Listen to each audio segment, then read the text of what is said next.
Man has been trying to solve the mystery of the apocalypse for centuries. Although foretold almost 2,000 years ago, biblical prophecies believed to have been unfolding before our very eyes, especially within the last 100 years. The apocalypse in its original Greek form is defined as lifting of the veil, or revelation as the book was named. It is no wonder man has been trying to solve this mystery as the Bible continues to unveil the signs that the end is in fact near. What are these imminent signs and how are they significant today? Join us as we explore both current and historical events, piecing together the enigma that has plagued generation after generation. Are we living in the end times? Let us find out.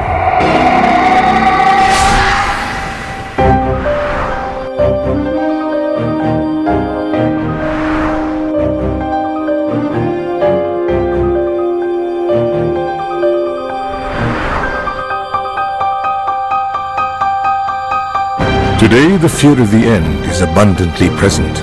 Christianity, as well as other major world religions, including Judaism and Islam, believe the end is coming, fulfilling the prophecies that precede them. Many believe the end-time signs have been unfolding both today and in centuries prior, and that it is only a matter of time before the end of the world is literally upon us. So what are these signs and prophecies that have captured the attention of the world?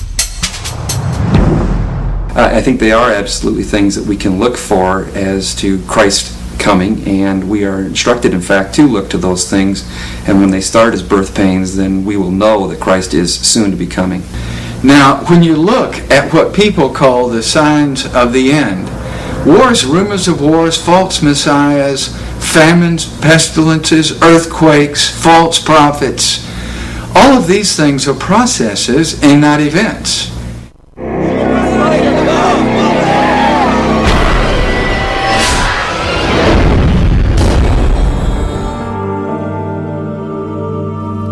Using the Bible as the basis of apocalyptic prophecy, we have direct access to explore the signs of Christ's coming. In comparing the prophecies to what has historically transpired, there seem to be great parallels to the signs foretold. The majority of these signs have taken shape in one way or another. For centuries, we have experienced false prophets claiming to come in the name of Christ, yet their teaching was skewed or not theologically sound. We have had wars and rumors of wars dating back to the times of Christ. Famines have swept various areas over various times, from the times of Joseph in the Bible to present-day Somalia. Earthquakes occur at least every 5 minutes around the earth as the plates move and shift, yet there have been those of notable size and extreme volume. From the times of Christ to present day, we have witnessed severe religious persecution. Also, the same can be said for spreading the gospel. While instituted during Christ's message to his disciples, it remains the mission of Christians today. It is not only the largest religion, it has consistently grown throughout history, increasing awareness worldwide by means of missionaries and media. The temple has seen centuries of resistance in being rebuilt, but many current events reveal evidence of possibility in this coming to fruition. Will we continue to see these things happen? Perhaps it is just a matter of time. As we connect the mosaic of time and occurrences, let us look closely at the signs from the Bible, focusing on what they mean and if in fact they have been fulfilled.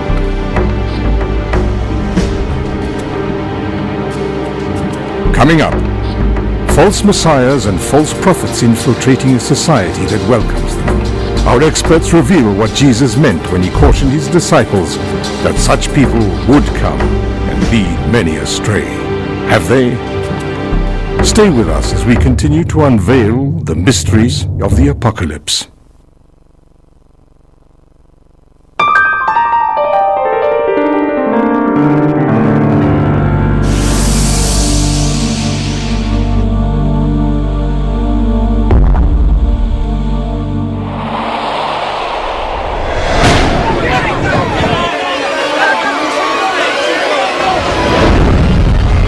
As he sat on the Mount of Olives, the disciples came to him privately, saying, tell us, when will this be?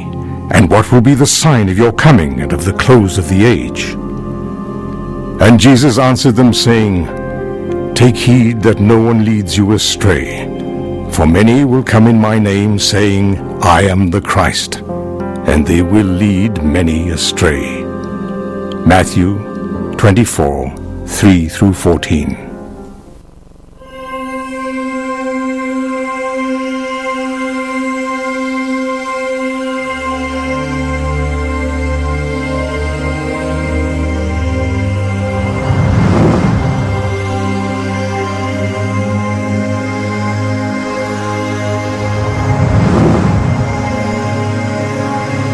There have been more than 25 alleged messiahs in past centuries that mass followings have been competitive enough to sway belief. However, from 1996 to the present, the rate has grown exponentially. Today's society has become so grossly infested with such kind claiming to be Jesus, doctors in Jerusalem have classified a psychiatric syndrome for it. Television is corroded with money-making healers and prophesiers that claim truth in the name of a dollar. But how do we know faux from fact? Proof comes in a bottle not marked with signs and wonders, but with teaching and testing. How do you measure truth? I think you need to be extremely cautious about people who promise too much. Jesus informed his followers, especially in the Sermon on the Mountain, of where the false prophets would be coming from so that they would not be unaware.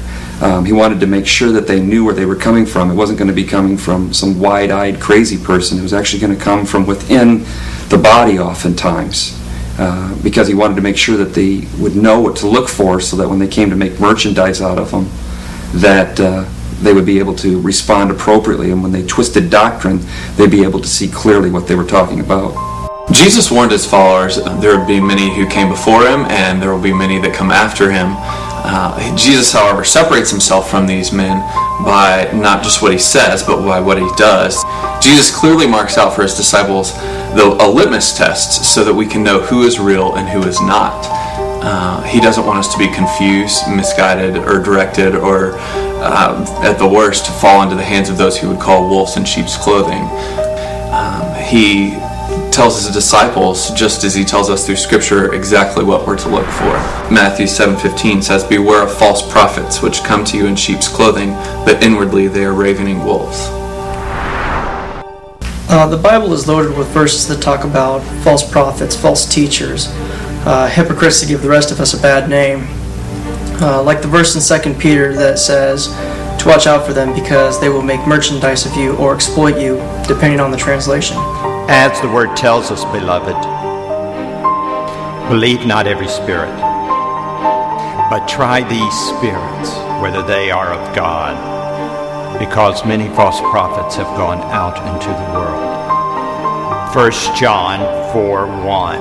And then the Gospel of Mark, chapter 13, verses 22 and 23, the Scripture is very clear. For false Christs and false prophets will appear and perform signs and miracles to deceive the elect, if that were possible. So be on guard. I have told you everything ahead of time. Who are these people, and have they already come? Who in previous eras or various cultures were considered to have been false messiahs or false prophets, or even false leaders, leading astray an impressionable society for a darker purpose?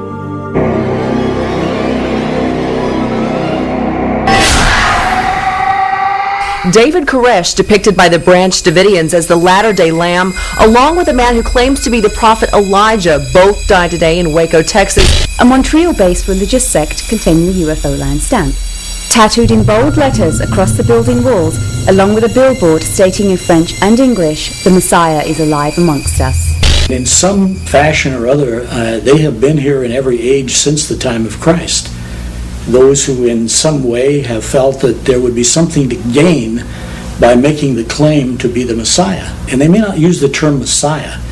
They may just refer to themselves as, I'm the one that's got the solution to all your problems, or I'm the deliverer that you've been looking for.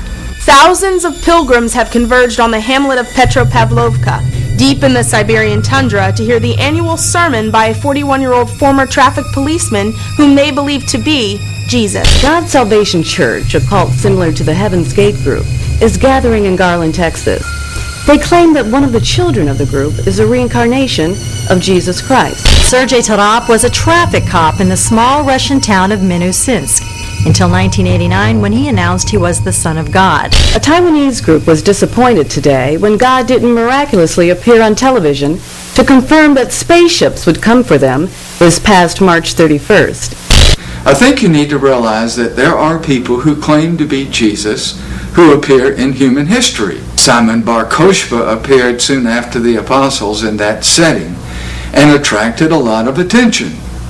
In our own day, you have Hale-Bopp cult, you have the Jonestown, you have other people like David Koresh in Waco, Texas, and they either take the name of Messiah or they use messianic prerogatives. There's a lot of power and profit in great claims. If we refer back to Deuteronomy, when it was given to us on how you determine a false teacher, the clear example was that they have to be consistent. In other words, every time they say, "Thus saith the Lord," it has to happen. If it doesn't happen one time, they're not to be believed.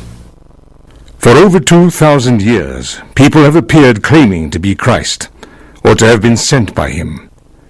What is it about these teachers that enamors society? And does this allegiance bid dangerous in time? I believe society does like to follow after false messiahs and false teachers, because usually they like to make promises of peace and health and wealth and even sometimes fame. And people are looking for that in their lives, and if they can't find it in humanistic society, they'll look to a spiritual order to be able to follow after, to gain the things that they seem to be lacking in life. There are these people on the scene today. The one that I think of immediately are certain Middle Eastern rulers, and in the press we have been familiar with Saddam Hussein and some of the persecutions and martyrdoms that take place in the Middle East, involving, of course, Jews and Arabs. Anytime a despot or dictator achieves power, this is a likely result and is a part of the watchfulness and preparedness of all of the apocalyptic texts in the New Testament. The most threatening false messiah foretold to come is considered to be the Antichrist. The word Antichrist appears only 4 times in the entire Bible, in the 1st and 2nd books of John. In fact, during the writings of these books, it was believed that they too were in the last days. Children, these are the last days. You were told that the Antichrist must come, and now several Antichrists have already appeared. We know from this that these are the last days. Those rivals of the Messiah came out of our own number, but they had never really belonged. If they had belonged, they would have stayed with us. But they left us to prove that no one of them ever belonged to us. 1 John 2:18 and 19.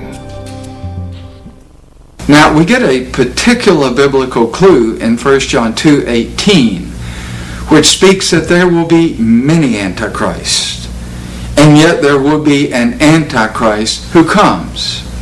Now, the word or the prefix anti comes from a Greek preposition that will be attached to the front of a word, and it can indicate one who stands against, but it can also indicate a substitute, one who is in place of.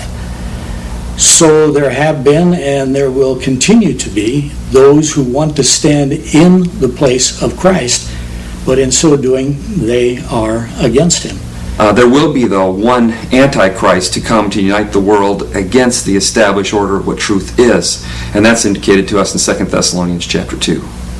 But as these processes evolve and the birth pangs increase, where does that leave us today regarding the intentions of powerful people in the world?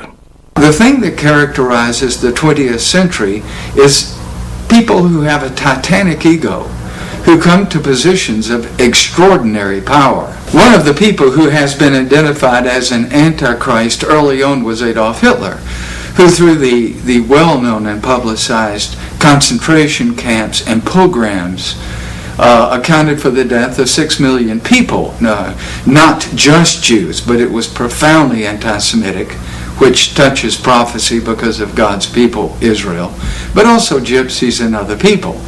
It is my conviction that every generation has known several antichrists, which has caused people to speculate about whether the Lord would return in their generation. This is very common.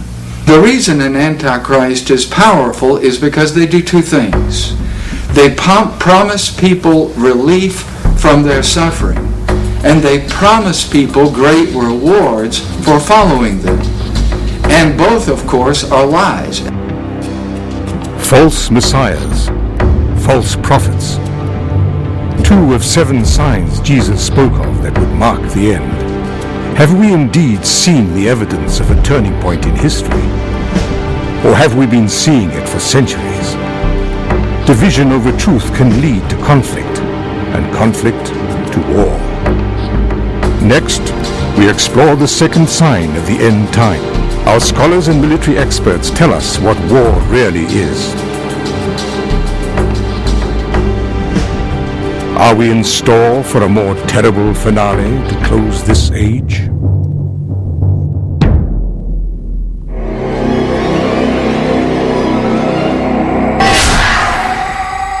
The nation was shocked today as 2 747 planes were hijacked and flown into the Twin Towers, killing thousands and still counting. Many fear that World War III has been initiated. A horrific massacre of terrorism has occurred on American soil. President Bush has met with Congress. America has declared war.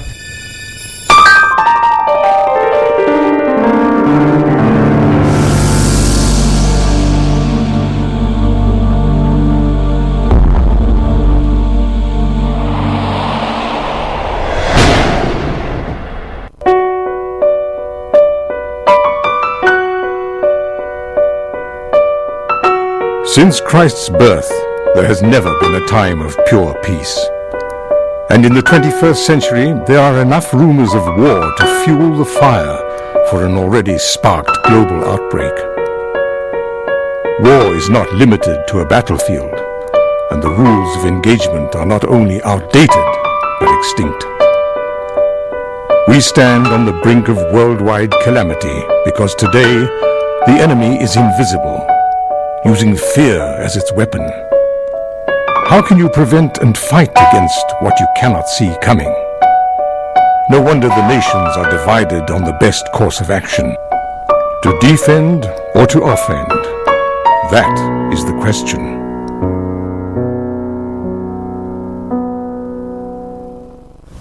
Our enemy sees us, but we often do not see them. Women and children are regarded as civilian and avoided as targets at all cost. Our enemy uses any means possible. A strike first, ask questions later format. It's a different kind of war than we faced. We were facing a country, the people of that country, the soldiers of that country, and there's quite a bit of difference of what we fought opposed to what they're doing today. Why did Jesus say wars and rumors of wars would be a sign of the end? What purpose does it serve? To stir conflict and divide, or to unite? To show awareness of living and how we respond to times of trouble and conflict? What kind of war are we dealing with? Did Jesus mean a war of guns or a war of words? Let's take a closer look at 4 faces of war that are prevalent today. The current war that has been an ongoing threat for the past few years now, since September the 11th, 2001, has changed everything. It's a new face to war, a faceless enemy, fear. Certainly this new wave of war did not come unexpectedly. So when did it begin? What were indications that terror would be the new weapon of choice? The war that we're into now in Iraq, of course, was prompted by airplanes and the bombing of the 2 towers and caused by terrorists. If it is true that the war on terror was more recently incited by September the 11th, then is it possible to consider November 1979 the initial spark in the flame? Did terrorism start that day with the Iranian hostages, or even before that? There's something to be said for the potency of terror as compared to the wars of yesteryears. Conventional war seems like a war of gentlemen as compared to the jungle warfare from Vietnam to the war on terror. Vietnam became a technological war fought in the air instead, and mass destruction as a battlefield is global now. We now come to the spiritual and societal aspect of war. Some feel war can be the breakdown of a society. Does that apply to morality and social issues? It affects the being of a country.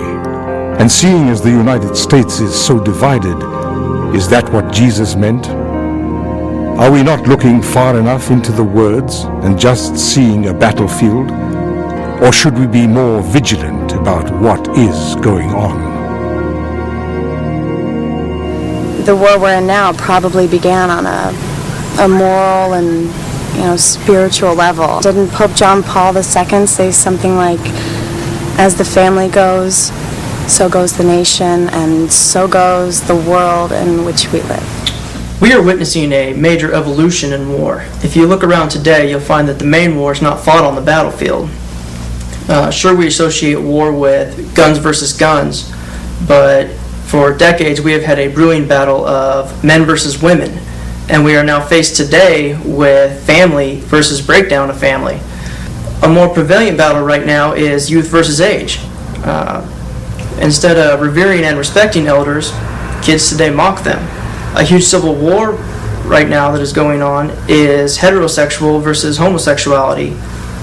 Sure, we associate war with guns versus guns, but it starts long before that. It starts with a war of words, war of media, and a war of values, and evolves into something entirely different. We are in a silent war with a silent enemy, poised and ready to strike when we least expect it. Another face of war, the silent enemy. Who is this enemy? We know there is one, but who and where? Certainly, the unknown and unresolved nature of this face of war leaves a breeding ground for the rumors of war. Does this affect prophecy? The U.S. thinks that this is coming from countries like Iraq, and they are prompting this terrorism. Zechariah 12:3 says, "On that day I will make Jerusalem a heavy stone for all the people. All who lift it shall grievously hurt themselves.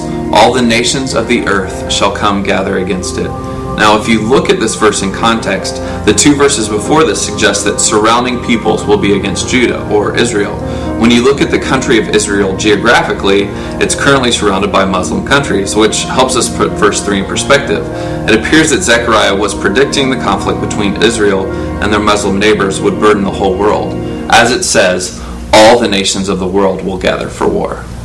Israel has always, in some sense, been surrounded by their enemies. And of course, even when they were out of their land, they seemed to always find themselves, whether it was in Russia or Germany or someplace else, surrounded by enemies who were bent in some fashion on their destruction. Today we create and develop stronger, faster, more efficient technology, biological and chemical elements, information technology, and more, all in the name of safety and solidarity. In doing that, we face rogue nations with similar or competitive nuclear and chemical weapons capability, pushing us toward micro-wars of tomorrow. Did we miss the signs?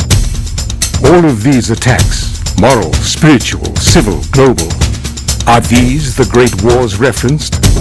Or is there still a worse fate to come? With technological advances, the damage and devastation of war only heightens. So as long as technology is advancing and society becomes more morally tolerant, the severity of war will only get worse, either until total peace resides or there's nothing left to destroy. Jesus certainly gave as one of the indicators that there would be an increase in certain things. There would be an increase in famine, but there seems to be a particular emphasis on there being an increase in wars and the talking about wars. We think this is really a time like no other. And statistically, there may be something to be said for that. But you go back through the 2,000 years since the time of Christ, and there have always been wars of one kind or another going on. And some of them, in terms of cost of life, perhaps as severe or more severe than what we have seen even in recent years. And what about the other signs and their fulfillment? The earth itself speaks of it clearly. As we look to both current and historical famines and earthquakes, the third sign of the end times. Up next, we raise these questions of science and circumstance as we continue to uncover this mystery of the apocalypse.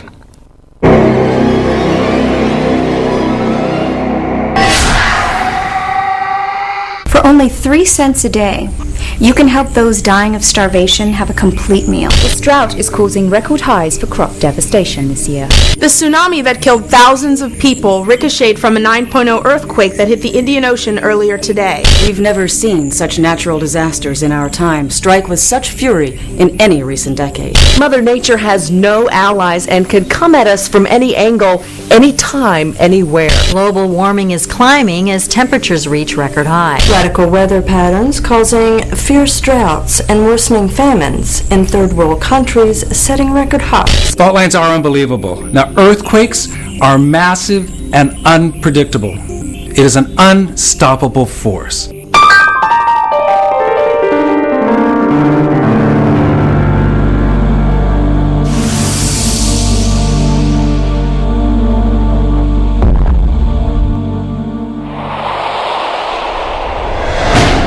Of all the travesties and natural disasters that occur on earth, Jesus singled out famines and earthquakes to precede the close of the age that marks his return. What is so significant about these two? In the 20th century, the deaths that have been caused by natural catastrophe often relate to man-made activity, sometimes not. And I think when you look at the 10 worst earthquakes in the 20th century, you find earthquakes ranging from 9.5 to 8.3 on the Richter scale. For example, the 9.5 early in the 20th century in Chile, and the 8.3 that happened in Kamchatka. You're looking at devastating events. Devastating events. And Christ is telling us that in our connections with creation, that human catastrophe can be linked to natural catastrophe, so be careful, watch out. Famine is often the result of war, and pestilence the result of famine. Earthquakes cause more damage each year than most natural disasters combined. One breaks down the body because of severe physical malnutrition. The other shakes and shifts the land beneath us. Sometimes our possessions, sometimes ourselves.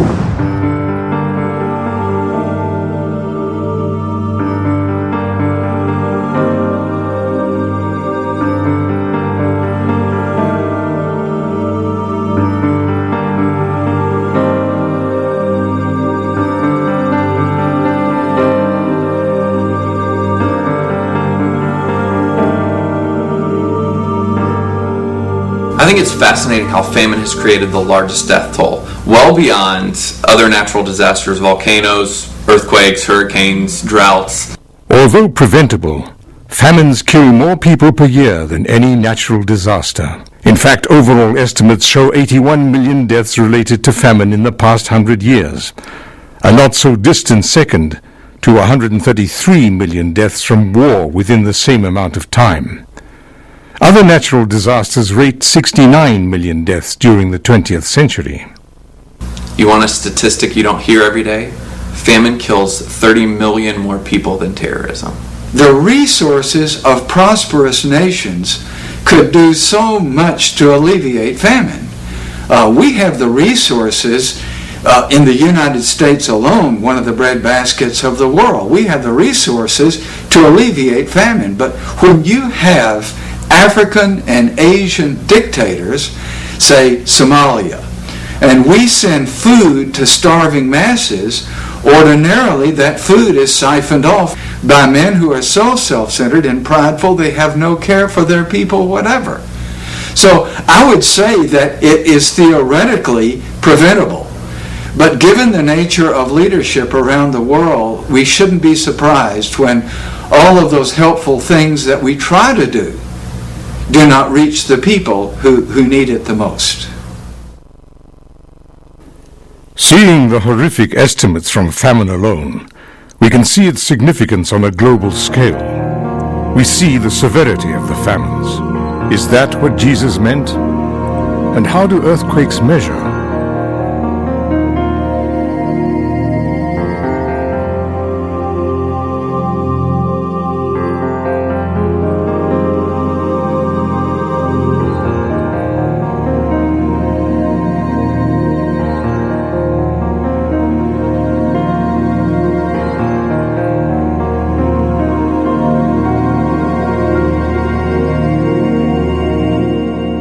Some of the more massive earthquakes have killed up to 800,000 people at one strike, not to mention the property damage, pushing multi-millions in destruction.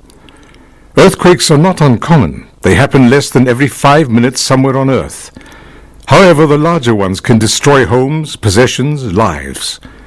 In the last 5 years, there have been several grand-scale earthquakes, severely catastrophic. Should we expect these processes to worsen? Does that include a more severe earthquake or earthquakes? There will be a cosmic earthquake at the return of the Lord, but it will be universal in its scope, not merely Pacific Rim. And that pressure is intensifying. The famine in Sudan continues while death toll rises. Many are concerned that as global warming ensues, the drought worsens and famine persists around the world. Many believe the intensity could cause radical weather patterns, including worsening natural disasters such as floods and hurricanes. Concerned politicians rally for talks to stop global warming and alleviate the pressures it has induced on society worldwide.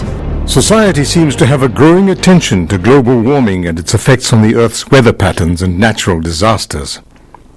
Is that a factor? And if so, does it relate to fulfilling the signs of famines and earthquakes in time?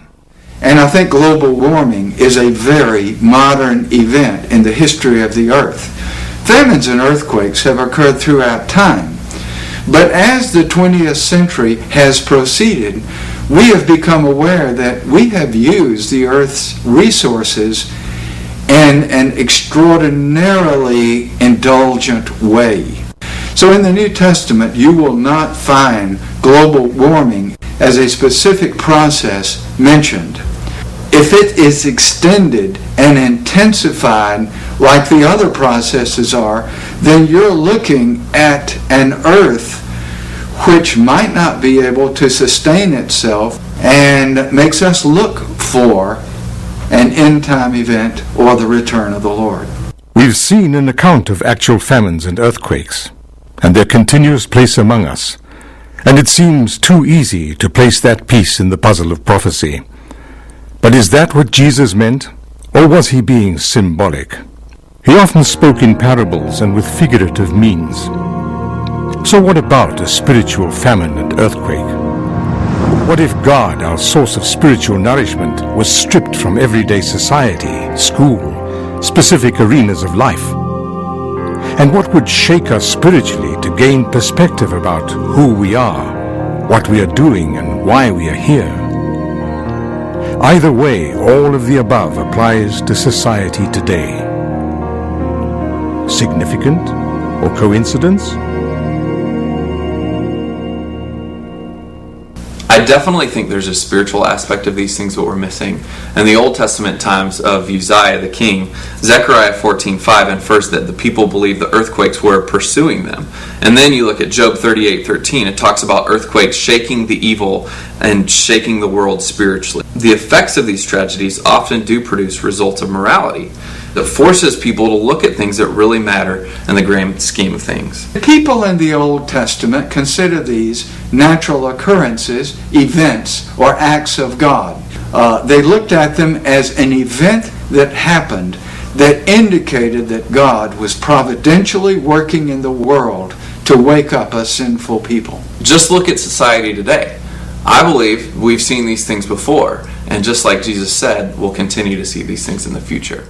These drastic circumstances of earthquakes, wars, famines, diseases cause not only a physical effect, but a spiritual one. These signs produce more than just a check-off list. But perhaps they are meant to get us ready, prepare us for something else. All this is but the beginning of the birth pangs. Then they will deliver you up to tribulation, and you will be put to death. And you will be hated by all nations for my name's sake. Next we look to the fourth sign of the end times, persecution. A gruesome topic that may reveal the end is at hand. Stay close as we continue to uncover the mysteries of the apocalypse.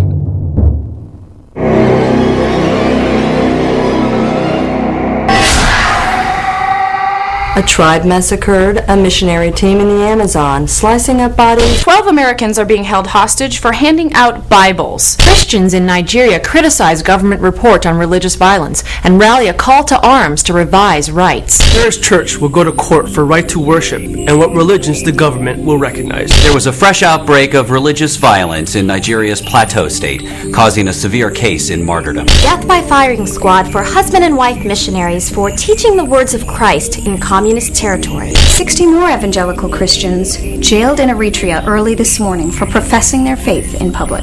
Egypt puts Christian director of Girls' Home on trial after a long process of indictment. All this is but the beginning of the birth pangs. Then they will deliver you up to tribulation, and you will be put to death, and you will be hated by all nations for my name's sake.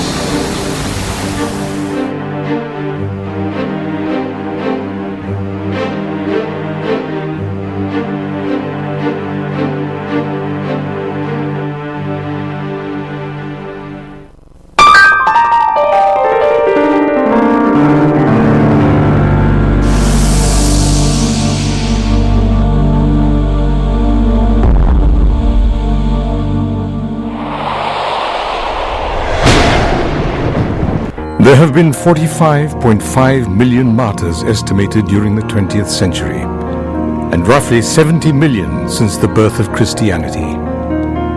It's speculative to some that all killed in certain ferocious slaughters and battles over history were purely of religious deed, or were they? Can the same be said for today? Does religion in its natural state spawn persecution? Or is it the denial of it that paves the way for a death in vain? Martyrdom wears a new face today. But whose? Let me say that I think people of all religions are suffering from a degree of persecution. But Christians are being persecuted and martyred to an unprecedented degree around the world. Persecution is torture or death of people for their religious beliefs. It is appointed unto the Christian. We have an appointment, not only to believe in him, but also to suffer for his sake. Persecution is our lot, you might say. Now here in America, we are not suffering persecution. Criticism, perhaps, ridicule sometimes. Persecution, as it's historically known, we're not experiencing that today. Christ warned his disciples before his ascension that they would face much persecution and martyrdom. The disciples themselves died gruesome deaths for the cause of spreading the gospel.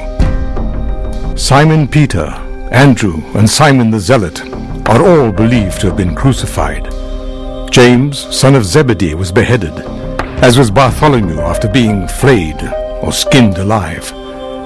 John, brother of James, was banished and later died, and Philip, Matthew, James, and Jude were all martyred in various places. Not only that, but throughout generations there have been times of grave opposition for both Christians and Jews alike from people being executed, burned alive, hacked to death, etc. Currently, we are seeing striking headlines daily, but they do not always make the front page. Indonesian pastor kidnapped, still missing after starting a revival in a small town. Thugs attack Christian publisher in Ukraine today. Police say they have a suspect in custody. Churches attacked in Sri Lanka while extremists aim to make Buddhism the state religion. Buddhist monks threaten to fast until death, until the Christians of the area renounce their faith and convert. 2 were killed in Nigeria yesterday as Muslim militants attacked evangelists outside their local church. A Christian school in India is being censored for distributing Bibles off campus. Colombian pastor dies in explosion. Christian conference hears how China's Christians suffer for their faith. Chinese Christian leader Peter Zhu said, "They hung me up across an iron gate. Then they yanked open the gate, and my whole body lifted until my chest nearly split in two."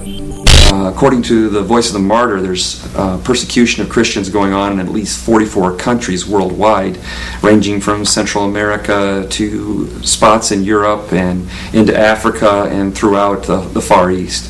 When people feel pressure, can I point to 9/11 as a case in point here, where airplanes were flown into our economic symbols? Then people began to say, why did this happen? Who do we blame for this? Now, this is where religion comes in, which is persecution. So we begin to bring heat on people whom we blame for catastrophic events. Consider the recent events of Madrid. Consider the recent events of London. When you put a bomb on a subway, how are you going to escape? And what do you do with the doctrine of jihad that says it's holy to kill people of a different faith? This is frightening to the public. It is estimated that there are 455,000 deaths attributed to religious persecution yearly. Currently, 80 million Christians face persecution daily in China. Author Paul Marshall states in one of his books that a Christian is killed every 3 minutes. What is the hidden meaning behind these signs? It seems a vicious cycle. War being division over truth, famine being physical and spiritual deficiency from war aftermath and oppression. Earthquakes can be a physical displacement, shaking the unnecessary elements out and breaking us down to human nature's basic level. Spreading the gospel can be seen as filling this void of malnourishment and spiritual famine. These things break us down spiritually. Is that a coincidence? These processes of wars, rumors of wars, famines, earthquakes, false leaders that would and have come, they cause dissension. They cause us to choose sides. The question is, where do we fall within that? We're getting a great awakening, but certainly there remains a great amount to see.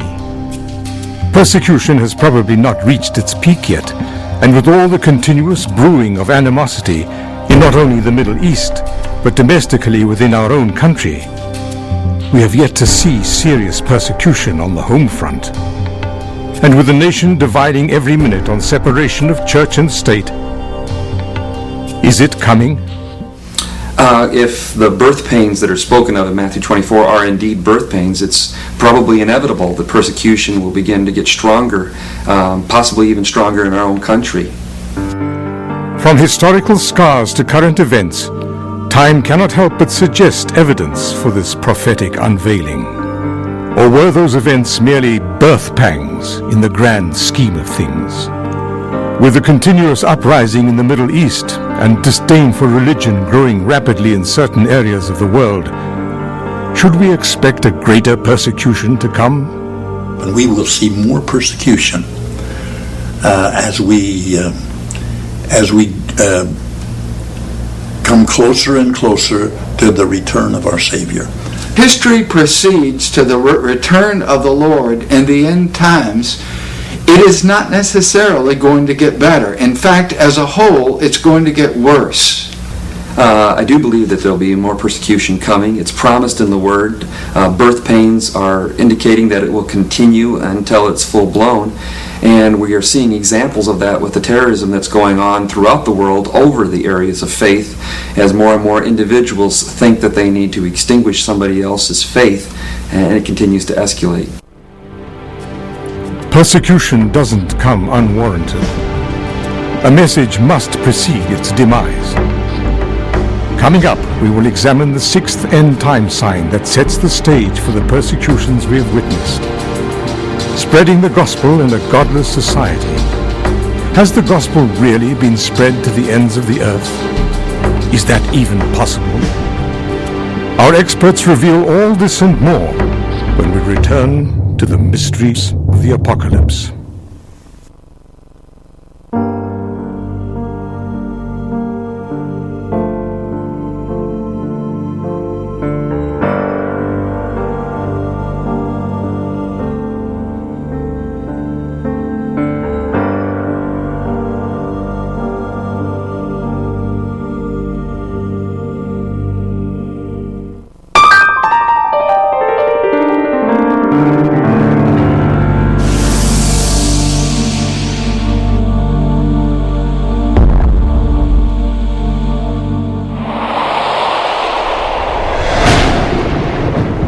"20,000 people per day in Africa become Christians.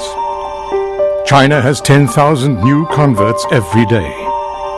Roughly 500 churches are started per day around the world. It's estimated that around 100 AD, there were 360 unbelievers to every Christian. Yet today, it is a close 9-1.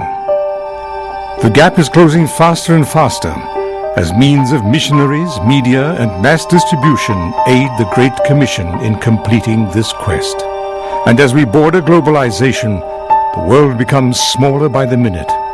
When Jesus said the gospel would be preached throughout all the earth, and then the end will come, he didn't say all would accept it. But did he mean all would have the chance to? At the time of Christ, for instance, there were between 200 and 300 million people in the world. That number has advanced to 25 times that number, or 6.5 billion people in the world today. And that's a big difference. Therefore, the method of spreading the gospel also has to be commensurate with the numbers and the variety of opportunity to spread the gospel. And so we have much technology to help us along in getting this job done. Many have contributed to the massive spread of the gospel, whether by verbal or written means. In 1526, Suleiman the Magnificent defeated Louis II of Hungary, while Martin Luther was translating the Bible into another language.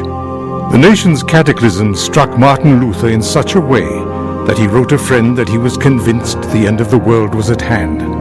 In a panic for others to know about the prophecies in relation to what was happening around them, he raced to finish translating the book of Daniel and sent it off to be distributed to others. He finished the full translation 7 years later. The statisticians have helped us a lot. They have determined that there is a band of land around the world. They call it the 1040 window or corridor. 10 degrees north of the equator and 40 degrees south, and most of the unreached peoples of the world live in that corridor. Today, Christianity represents over 84% of the population worldwide.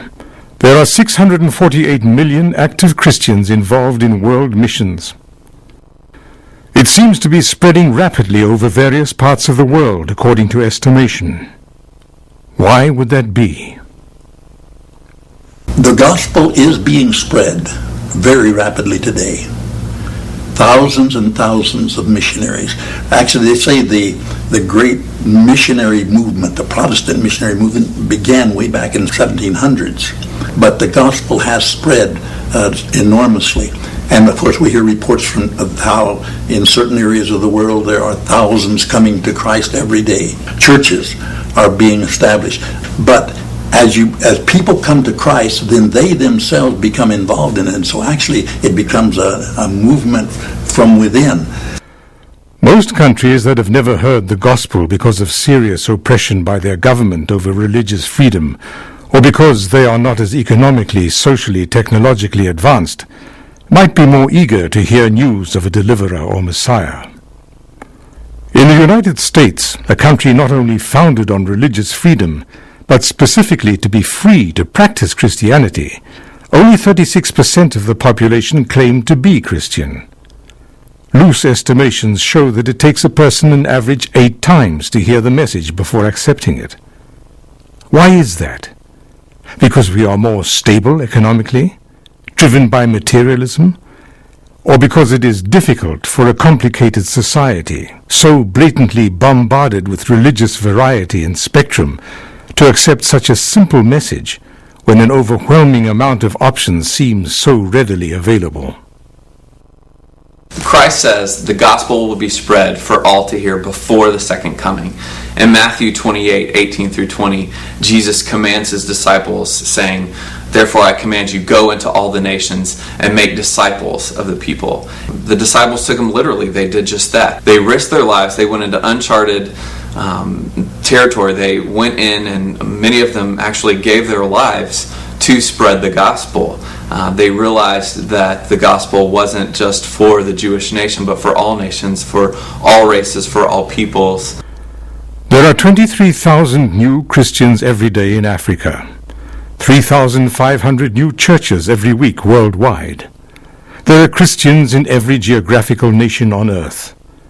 This makes the world smaller each day. Well, that verse we mentioned in Matthew 24 says that this gospel shall be preached in all the world, then cometh the end. And that relates very closely to the return of Christ. The church is waiting for the bridegroom, Christ being the bridegroom, and we are eagerly, hopefully waiting, looking up when we see things in the world happening that we feel, say, this is an indication perhaps of the soon return of Christ. We are cautioned by the Word of God. Christ himself said, when you see all these things come to pass, the wars, the rumors of wars, pestilences, the heart of man changing, becoming more and more evil, and many other signs, but the end is not yet. This is only the beginning of birth pangs, or the beginning of sorrows. Let us now look to an issue plaguing humanity since its destruction by the Romans in 70 AD. Is the temple being rebuilt?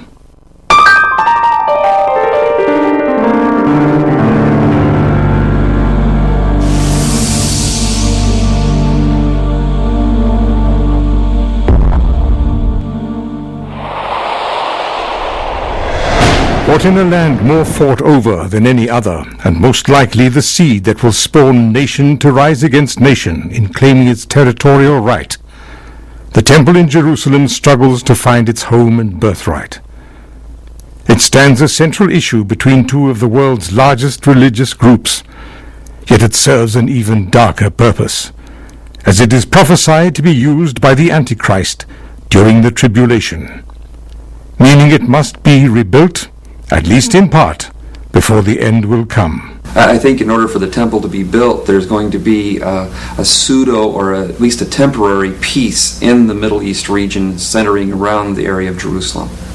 Since 1948, Israel, after an exile of about 2,000 years, was re-established as a nation, a case unique in human history, predicted by the prophets of the Old Testament.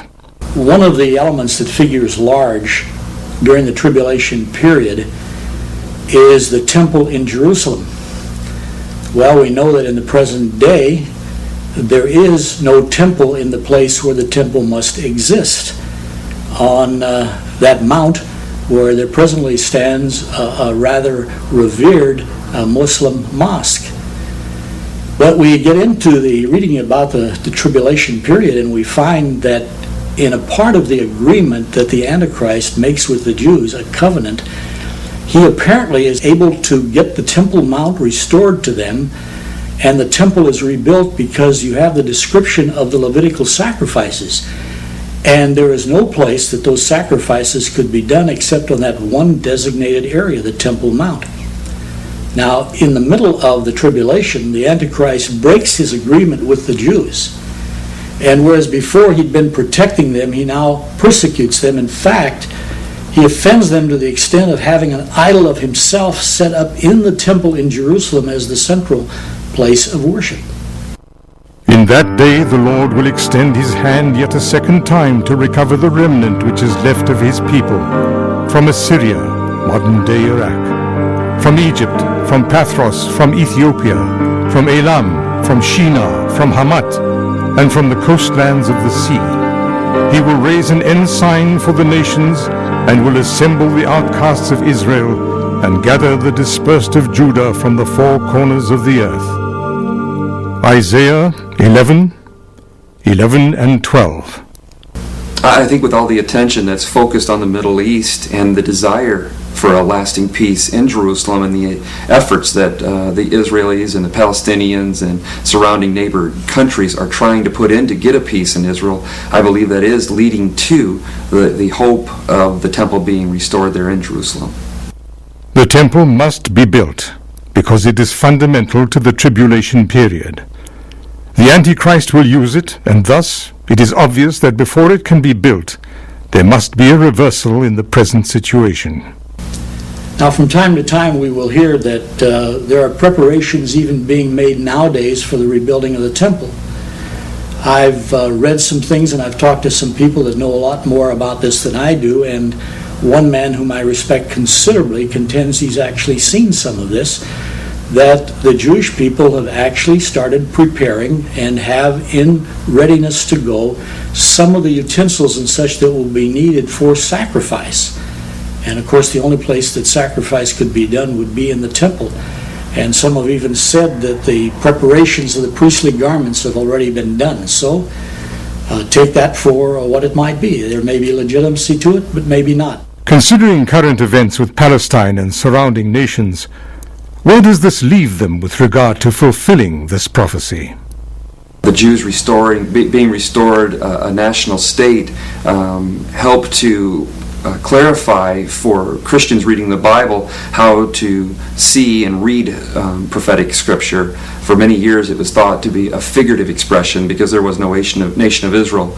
But with nation of Israel being restored in 1948 to a state, it allowed us to get a clearer perspective on certain events and circumstances that are recorded in Revelation and in Daniel and other books of the Bible.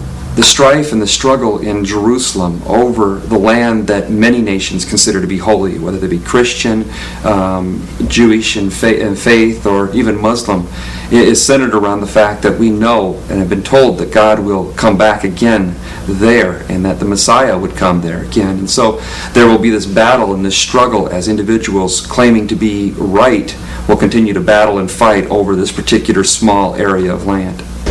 This long-awaited piece to the prophetic puzzle seems to draw us closer and closer into end-time events. The cornerstone of the temple has been set. Talks of democracy in the name of peace caress the heated rumors of war, and the world watches the prophecy unfold. What will be next?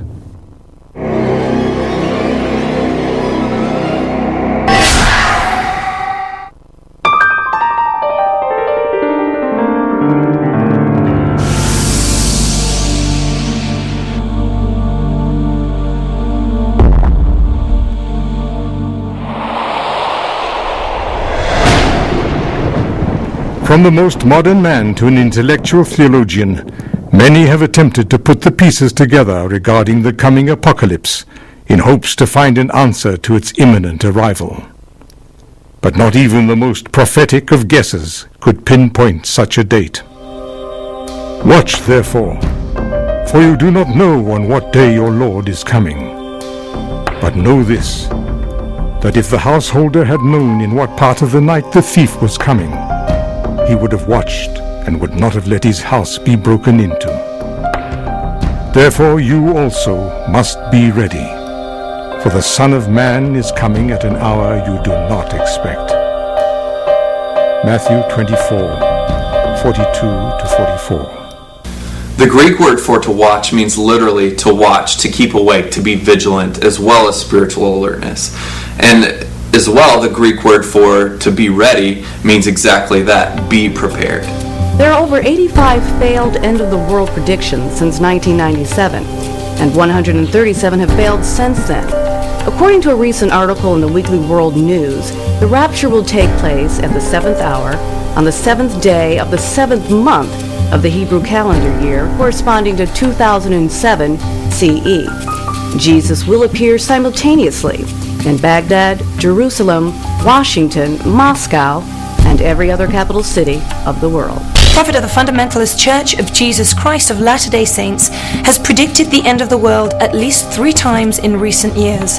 He's gathered his followers to be lifted up to heaven with him. How did people come to grips with the end of time?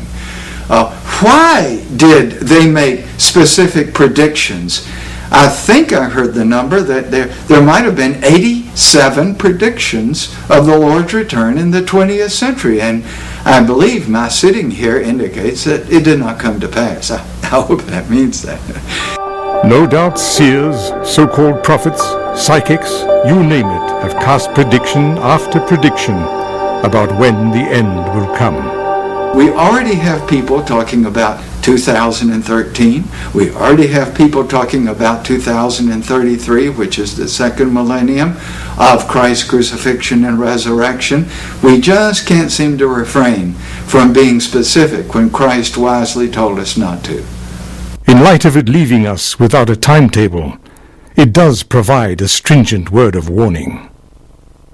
Be ready. When closing time comes and the curtain falls, what then? The Greek word used for end in Matthew 24 can actually be defined by a number of different words: purpose, intention, means, a bringing to completion together, not a termination but a consumption of the age, the heading up of events to an appointed climax. The end is not a finality, but a consummation. A chapter's closing, and more importantly, the end is merely the beginning.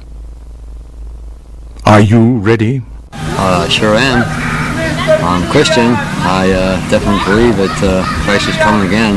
No, I don't think it's going to happen. No. I guess you could say as the older that I get, the less prepared I am, and the more I really just don't care about that. That's not a priority on my list. It's more like my family's more important right now, and finances right now, living and surviving day to day. So I guess I can say no. I'm probably not ready. If it's going to happen, it's going to happen. You know, I really am. I'm a Bible believer, and I've read enough of the Bible that I am ready, and any time is a good time with me. Yes. I don't feel I need to be so ready because I don't believe it's going to happen in my lifetime. Growing up in church, you know, we were always taught be ready when that time comes. So there's no waiting around, there's no getting ready, there's ready. That's how I feel. As far as knowing absolutely that it's going to come any time, Matthew 24 says that nobody can know the exact time or day when he'll be coming. We are to realize that these things will happen in God's time and in God's way. This could happen at any time. But as I said, I think you need balance on these points. I'm not sure that the world is as wicked as it could be, or that the catastrophes are as global as they perhaps will be. But I should behave as if Jesus Christ is returning today.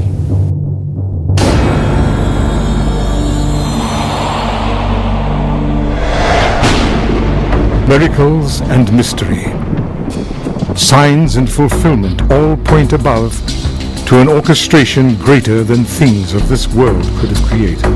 In man's limited timetable, do these signs indicate when the clock will stop, or how much sand is left in the glass? Prediction after prediction has been cast, yet Scripture is clear that no man will know the hour. These prophecies have been unfolding before our very eyes, each uniquely being fulfilled, although prophesied almost 2,000 years ago.